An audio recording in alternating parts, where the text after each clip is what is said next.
Ами, днес съм в настроение за още издаване на хитринки относно маратонът Архетипи от пръв поглед. Следете профилът ми за информация. Благодаря ви за интереса. Много ме питате, така че ще ви направя нещо много готино.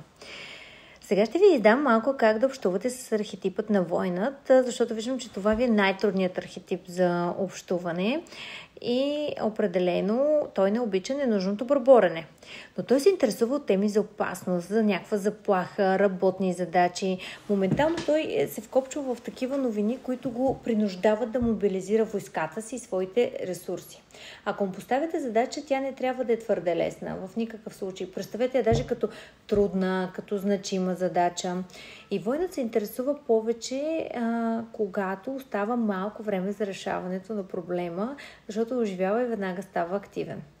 По принцип, той се отекчава, ако всичко се получава на някого от само себе си и не му е интересен такъв човек.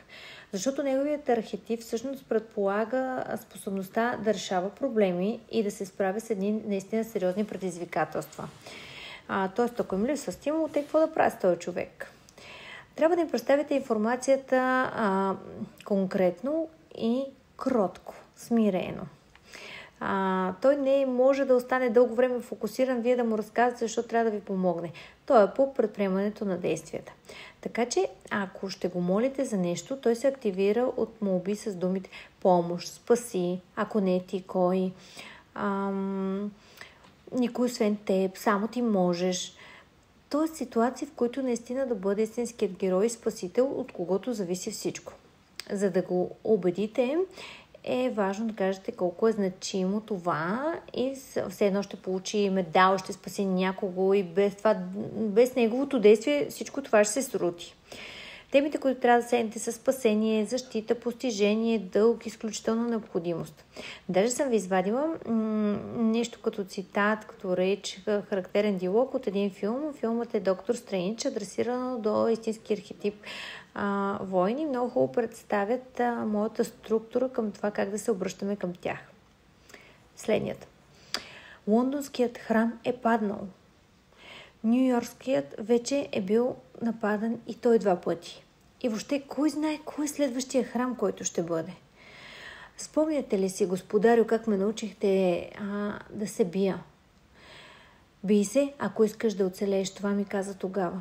И днес е точно такъв ден. Не мога да ги победя без теб. Тоест, това е цитата, изброяваме вече неприятностите, които са паднали върху нашата глава. Подробно. След това, че се очертава нова заплаха. Това вече веднага хваща войнат и използваме думите като би се, бори, оцелявай, победи.